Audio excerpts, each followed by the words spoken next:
Good morning बच्चों। अगला topic है बायो सेवर्ट नियम के अनुप्रयोग। Application of bio Savart law. अनुप्रयोग में पहला है धारावाही वृत्ताकार लूप अथवा कुंडली के केंद्र पर चुंबकीय क्षेत्र। यह बहुत ही इंपॉर्टेंट टॉपिक है, बोर्ड परीक्षा में बहुत आता है क्वेश्चन। चित्र में देखो, एक वृत्ताकार कुंडली दिखाई गई है। इस कुंडली का त्रिज्या, कुंडली की जो त्रिज्या है स्मॉल a है। कुंडली में धारा I प्रवाहित हो रही है। उस धारा के कारण कुंडली के केंद्र O पर हमें चुंबकीय क्षेत्र B की गणना करनी है। अब कुंडली पर एक छोटा सा खंड लिए हैं, डेल्टा L। डेल्टा L को O से मिलाएंगे तो कितना कोण बना है? थीटा कोण।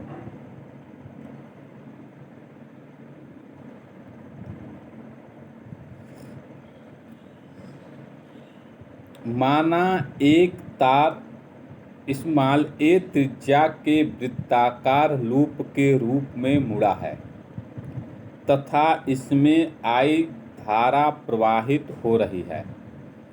बायो सेवर्ट नियम के अनुसार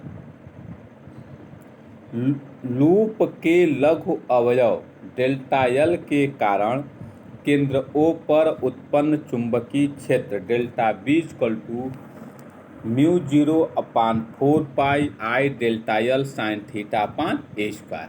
यह बायो सेवर्ट नियम से उत्पन्न चुंबकीय क्षेत्र का फार्मूला है।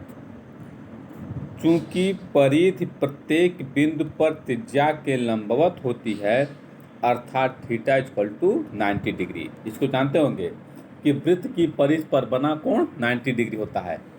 तो जो थीटा है वृत्त की परिधि पर बना है तो कितना हो जाएगा? 90 डिग्री। तो थीटा के स्थान पर 90 रख देंगे। तो delta B = μ0/4 pi I delta L sine 90 डिग्री/a²।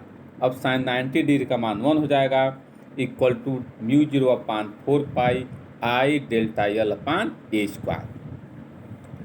पूरे लूप के द्वारा केंद्र O पर उत्पन्न चुंबकीय क्षेत्र B सभी अवयव के क्षेत्रों के योग के बराबर होगा। मतलब जैसे डेल्टा L एक लूप लिए हैं, ऐसे दूसरा डेल्टा L लेंगे, तीसरा डेल्टा, बहुत सारे लूप लेंगे।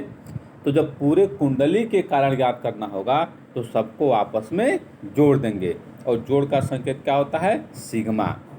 तो ये लिखा गया है B = sigma delta B = sigma μ0/4 pi I delta L/a² equal to μ0/4 pi I/a² sigma delta L।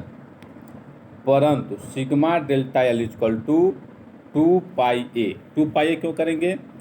जो सिग्मा डेल्टा L होगा वह लूप की परिधि की लंबाई के बराबर होगा। जो पूरा वृत्ताकार लूप है उसकी परिधि की लंबाई के बराबर होगा। तो परिधि का फार्मूला होता है 2 पाई R। R का स्थान पर A लिखा गया है, इसलिए B = μ0/4 pi I/a² into 2 pi A। तो B = μ0I/2A न्यूटन प्रति एम्पियर मीटर। यदि तार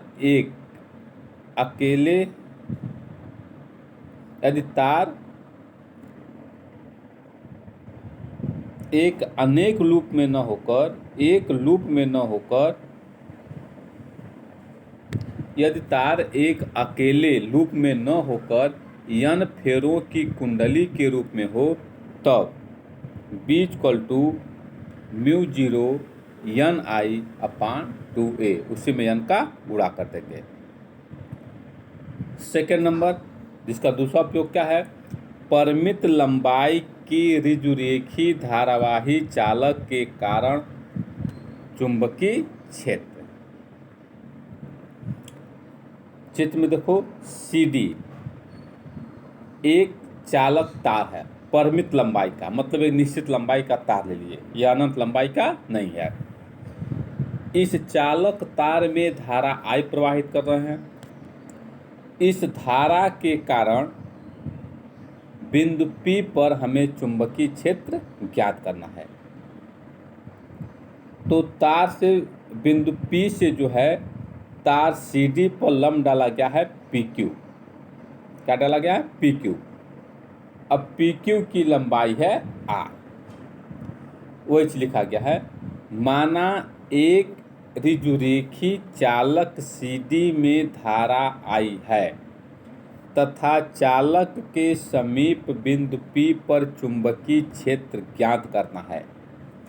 माना चालक का एक लघु अवयव EF, जिसमें देखो लघु अवयव क्या है? EF है, उसकी लंबाई डेल्टा L है। EF है जिसकी बिंदु P1 से दूरी x है तथा लंबाई डेल्टा L है।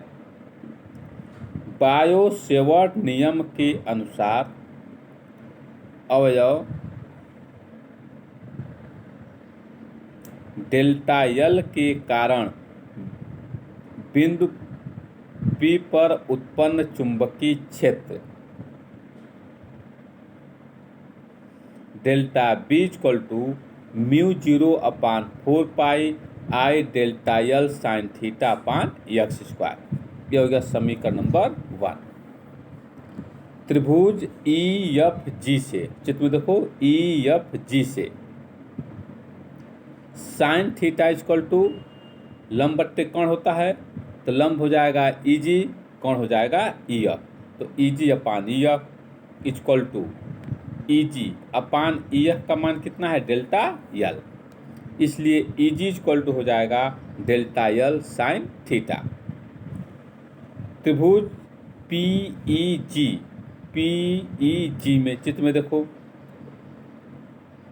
Sign D phi equal to, इसमें भी लंब बट्टे कोण, तो EG लंब क्या हो जाएगा? EG, और कोण हो जाएगा या तो EF या तो GP। तो sine D phi equal to EG upon PE equal to EG upon PE का मान कितना है? x। इसलिए EG equal to x sine D phi. चूंकि कोण D फाई बहुत छोटा है अतः sine D phi equal to D phi रखने पर तो EG equal to x D phi. अब समीकरण 2 और 3 की तुलना करेंगे तो डेल्टा L साइन, तो दोनों के लेफ्ट बराबर हो जाएंगे तो राइट भी बराबर हो जाएगा। तो delta L sine theta equal to x D phi. यह मान समीकरण 1 में रखने पर delta B equal to μ0/4 I x D phi upon x square equal to μ0/4 I dx upon x।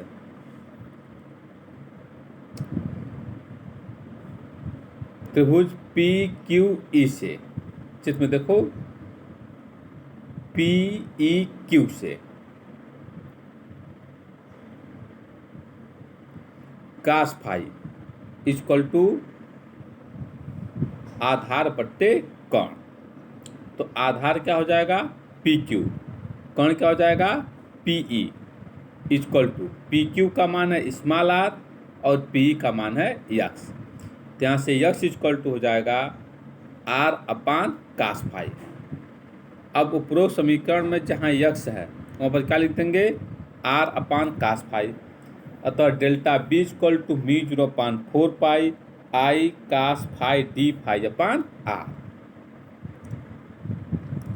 माना कोण φ1 व φ2 चित्रानुसार है अतः संपूर्ण चालक CD के कारण बिंदु P पर चुंबकीय क्षेत्र B equal to integral of -φ1 से φ2। तो -φ1 क्यों करेंगे? PQ के जो नीचे कोण होगा φ1 वो नेगेटिव होगा, मूलस्थ के नीचे हो जाएगा, और PQ के जो ऊपर होगा कोण φ2 यह किस में होगा? पॉजिटिव होगा। Equal to μ0/4 I upon R integral of -φ1 से φ2 cos φ d φ। तो b equal to μ0/4 I upon R, cos φ का इंटीग्रल होता है sin φ, -φ1 से φ2 equal to μ0/4 I upon R sin φ2 minus sine minus φ1। तो sine minus theta equal to minus sine theta होता है। तो b equal to μ0/4 I upon R sine φ1 plus sine φ2। यह समीकरण हो गया।